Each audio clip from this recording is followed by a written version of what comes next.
一名26岁的美女留学生嫁给了53岁的华裔太极宗师，两人年龄相差将近30岁啊。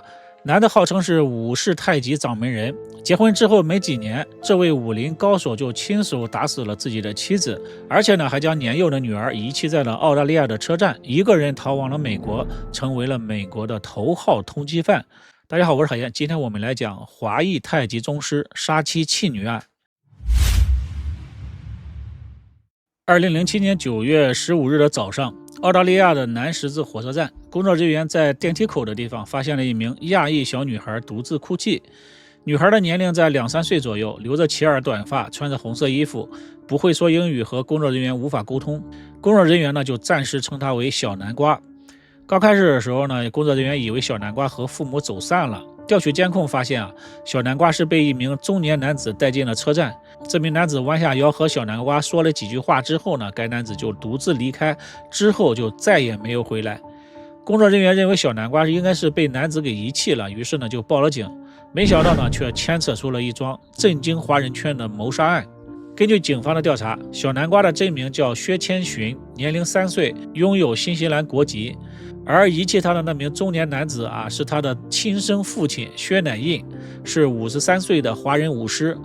澳大利亚警方调查了航班记录发现父女俩是9月13日从新西兰飞到了澳大利亚的墨尔本。9月15日，薛乃新将女儿遗弃在了车站。2个小时之后，他独自一个人登上了飞往美国洛杉矶的航班。这就说明薛乃印的确是将女儿给遗弃了。但是奇怪的是呢，如果要遗弃女儿，那为什么不将女儿直接遗弃在新西兰呢，而非得把女儿遗弃在澳大利亚的车站呢？女孩的母亲为什么没有陪在孩子的身边？于是呢，澳大利亚警方就联系了新西兰的警方，希望能够找到小南瓜的母亲。然而新西兰警方经过调查发现小南瓜的母亲刘安已经失踪多日了。于是呢，新西兰警方就申请了搜查令，到薛乃印的住宅进行搜查。9月17日，警方在薛乃印的本田汽车的后备箱里发现了一具女性的遗体。经过鉴定辨认，死者正是薛乃印的妻子刘安安。死者当时身上穿着睡袍，睡袍里没有穿内衣内裤，脖子上缠绕着一条黄色领带，一条红色内裤被扔在旁边。经过法医的鉴定，刘安死于1周之前，生前没有遭遇到性侵，死因是机械性窒息，凶器呢就是那条黄色的领带，而这条领带属于她的丈夫薛乃印，并且呢领带上还有薛乃印的 DNA， 内裤上检测出了3名男子的 DNA， 其中之一属于薛乃印。再加上薛乃印在澳大利亚遗弃了小南瓜，自己飞到洛杉矶之后就销声匿迹了。妻子惨死丈夫马上带着孩子坐飞机离开，而且半路上还遗弃了亲生女儿，独自飞到美国之后销声匿迹。这些呢都说明了薛乃印有着重大的作案嫌疑。于是新西兰警方联系了美国警方，希望能够得到他们的协助。而美国那边马上回应，开始对薛乃印进行全国通缉。薛乃印呢一度被美国列为前100名的通缉犯，甚至和本拉登出现在同一个名单里。消息经过媒体的报道之后引起了轰动，原因呢是薛乃印在华人圈里呢算是比较有名的那种。薛乃印1954年出生，祖籍是中国河北巨鹿县，在辽宁抚顺长大。小时候呢，他调皮捣蛋，学习成绩特别的差，但是呢，对于武术非常感兴趣。8岁的时候开始习武，之后呢，又受到了一些名师的指点。薛乃印实际上并没有什么真材实料但是非常善于包装自己，慢慢的呢，在东北那边算是小有名气。他自称自己是武士太极拳的第6代传人。在那个没有手机的年代，薛乃印出版了很多的武功秘籍来提高自己的知名度。他还经常到全国各地巡回演讲，宣传自己所谓的武士太极拳，号称自己为太极大王、武士太极宗师。靠着自己吹起来的这些名气，趁热打铁，薛乃印呢就开始开武馆，收弟子，赚取学费。在那个年代可以说是大赚了一笔，开上了小轿车。薛乃印自以为自己是成功人士，对自己的结发妻子开始看不上了动不动呢就家暴妻子妻子经常被打得鼻青脸肿。妻子实在受不了了，忍受不住就提出了离婚。但唯一的女儿薛娇被判给了薛乃印，因为亲眼目睹父亲在家里家暴母亲，女儿薛娇和父亲的关系并不好，两个人经常发生争吵。在一次争吵之后呢，薛乃印竟然将19岁的女儿一个人扔在了长途汽车站，让她自己坐车到学校。而女儿当时呢是身无分文，在大半夜里一个人傻站在车站里啊，哪也去不了。最后呢，多亏了有好心人的帮助，女儿呢这才回到了学校。在女儿能够自立之后呢，就离开了薛乃印，从此父女二人再无来往。为了武术事业，我和你失去了联络，我现在感到很心不安，自己的愿望也好，自己的自私也好，都是做父亲的不对。女儿，你回来吧。离婚之后呢，薛乃印仍然是我行我素，虽然办武术班赚了一笔钱，但实际上呢，他并没有什么真材实料。时间一长，很多弟子就发现这个师傅只会耍嘴皮子，从来没有实战过，是一个只会纸上谈兵的理论大师。学员们的数量呢就急剧下降薛乃印慢慢的就快混不下去了。薛乃印打听到呢，这个功夫在海外，在国外呢还是比较有市场的，想要再赚一笔的话，那就得扩展海外市场。1996年，薛乃印来到了新西兰。此时的薛乃印已经是人到中年，体力差了很多再加上平时功夫也不怎么练在新西兰呢，并没有混出什么名堂。但是呢，他并没有放弃，他又接连去了美国、加拿大、英国等等好几个国家去尝试，但是都以失败告终。最后呢，薛乃印还是回到了新西兰，在这里定居。据说薛乃印是靠着和华裔假结婚，然后呢再离婚这个方法呢，获得了新西兰的绿卡，这也为之后和刘安结婚的事情埋下了伏笔。在新西兰定居之后，薛乃印为了打响自己的名号又开始包装自己了。他每年呢都会举行大型的武术表演，以太极大师的名义到处宣传到最后呢总算有了一些效果。很多人都知道当地有一个太极大师薛乃印，但是呢徒弟还是没有收几个，也没有赚到多少钱。薛乃印深刻的知道必须让自己的名气更大，只有的名气大了才会有钱赚。所以呢，他耗空积蓄，加上贷款，创办了属于自己的杂志，取名为《唐人街》，想要靠杂志来宣传自己刚开始的时候呢，杂志的确是卖得不错，还赚了一些钱。薛乃印甚至还买下了一栋小别墅。但是从2003年开始呢，薛乃印的《唐人街》杂志呢，因为内容空洞、言之无物，再加上薛乃印没有经营杂志的经验，很快呢，杂志的销量大减，变得无人问津了。同时呢，薛乃印因为性骚扰女徒弟，搞得名声不好，开的武馆招不到徒弟。为了还贷款，薛乃印将那栋小别墅分为一个一个的小房间，开始对外出租了。即便薛乃印经济困难，但是呢，他仍然相信自己的太极武术还会流行起来。年过50的薛乃印想要一个儿子来继承他的太极功夫事业。但是呢，现在薛乃印已经年过50了长的是肥头大耳，还欠着一屁股债。这样的条件，想要找个女人给他生孩子不太现实。就在这时呢，他遇见了26岁的刘安安。刘安安1980年出生于湖南长沙，母亲是私企的高管，家庭优渥。刘安安是家中的独女，父母呢都非常疼爱她。她从小学习成绩优异，大学毕业之后呢，找到了稳定的工作。工作了几年之后呢，刘安觉得现在工作太枯燥了一眼都看到头了。年轻的他想要出国留学，提高自己的学历。父母得知他的想法之后呢，刚开始是反对的父母担心刘安从小是娇生惯养，自己一个人在国外，万一出现什么事情，远在国内的父母帮不上女儿怎么办？但是呢，刘安出国的想法非常的坚定，他瞒着家人辞掉了工作办理好了出国的手续。最后呢，父母只能同意了，并且嘱咐他出国之后一定要注意自己的人身安全。刘安刚到新西兰之后非常的激动，憧憬着美好的未来，但很快呢就遭受到了现实的打击。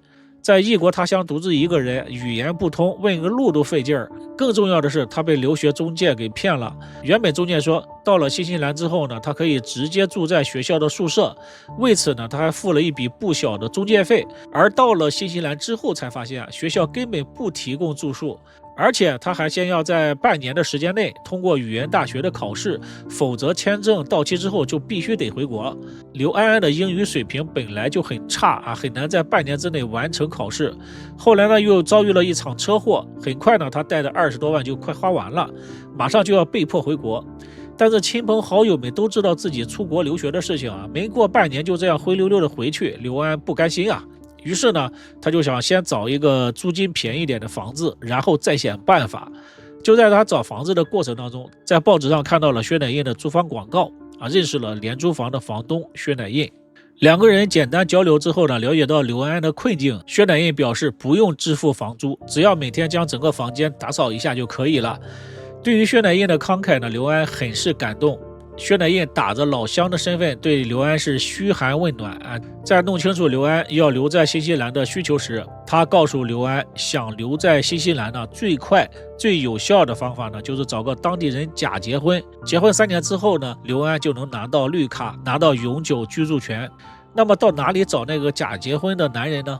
远在天边，近在眼前。薛乃印表示，作为老大哥，自己可以牺牲一下，愿意帮这个忙。刘安非常不甘心就这样回国呀，他下定决心要留在新西兰。他以为他遇到了好人，同意了薛乃印的提议。之后呢，薛乃印对刘安非常的好不知道是刘安昏了头，还是薛乃印的手段太过高明，刘安竟然怀上了薛乃印的孩子。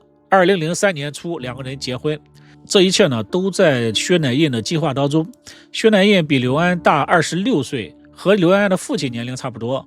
他心里清楚一旦刘安清醒过来，遇到更优秀的男人，很可能会离开自己。所以呢，需要有一个孩子把刘安绑在自己的身边。结婚没多久呢，刘安就生下了一个女儿，取名薛千寻。因为刘安没有生下儿子这让一心想要儿子的薛乃印非常的恼火。他开始暴露自己的本性，经常对刘安实施家暴。刘安经常被打的是鼻青脸肿薛乃印要求刘安再给他生一个儿子。刘安知道薛乃印的粗暴性格之后，不愿意再给生孩子了。两个人呢，经常因为这件事情动手。2006年，刘安呢拿到了新西兰的绿卡，这让薛乃印感到非常的不安。他不让刘安随便出门，也不让他随便交朋友，还把刘安的护照给藏起来。对刘安的家暴也开始升级，试图用暴力来控制刘安。在一次家暴中，刘安实在是忍受不了了，跑到邻居家里躲避。薛乃印追了过去，被邻居给拦住了，并且报了警。薛乃印就被警察给带走了。刘安和女儿呢，被接到了当地的妇女儿童救助协会。工作人员看着被打得鼻青脸肿的刘安，帮助他申请了1个月的人身保护令。而薛乃印面临着被指控，但是呢，刘安最终呢还是撤销了对薛乃印的指控。他希望两个人能够好聚好散。事后，2006年11月，刘安带着女儿回到了湖南长沙，住了4个月。之后呢，胡乃印就追到了长沙，跪在刘安的面前请求原谅，甚至呢要给刘安补办婚礼。在薛乃印的软磨硬泡之下，刘安跟他回到了新西兰。但是仅仅过了3个月，刘安再次被家暴。薛乃印用一把大宝剑威胁要砍死他，女儿哭着跑过来，结果被薛乃印一脚踢开。报警之后呢，薛乃印被抓。刘安对薛乃印彻底的失望了，他带着女儿离开了墨尔本，到首都惠灵顿开始了分居生活。之后他认识了一名男画家，并且和男画家发生了关系。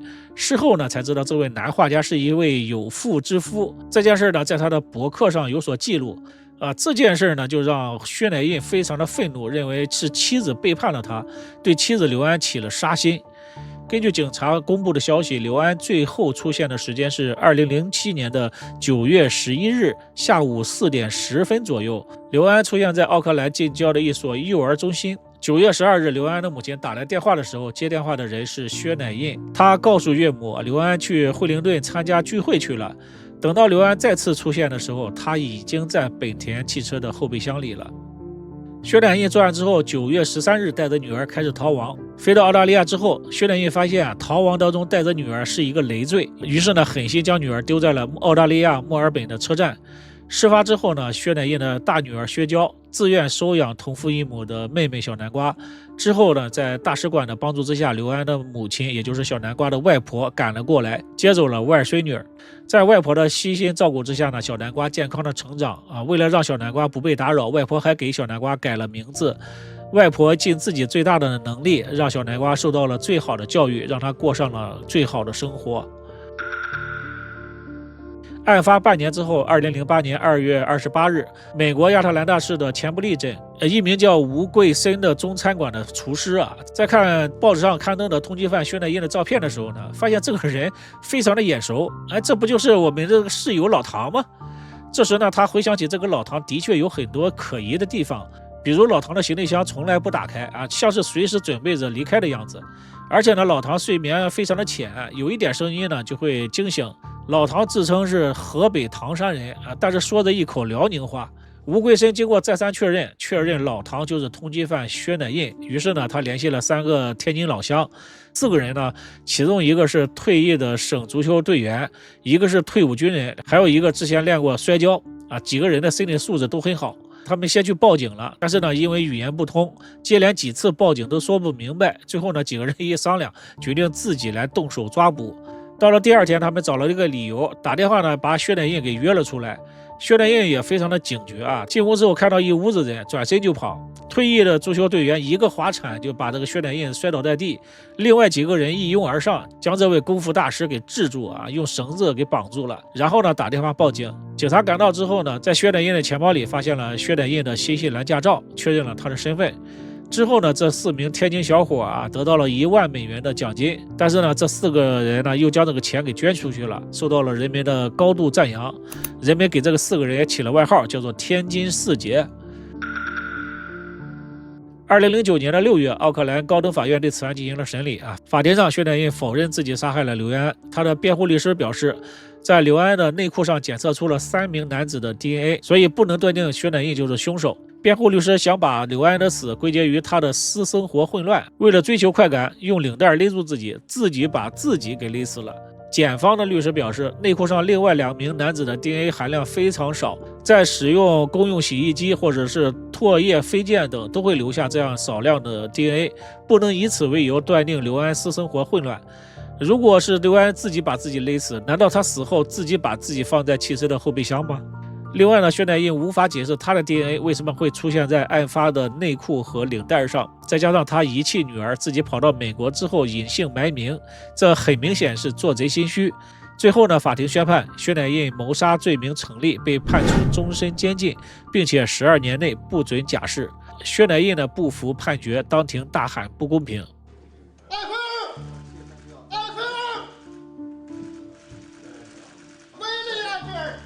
在入狱之后呢，薛乃印一直说自己是被冤枉的，还厚颜无耻地写了一本书，书的名字就叫《我不是凶手》。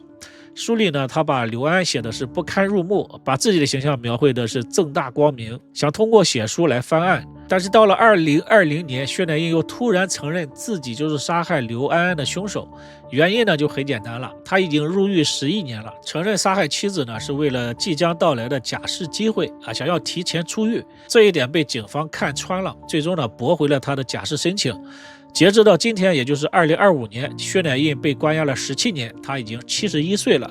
他将为自己犯下的罪恶在监狱里度过余生。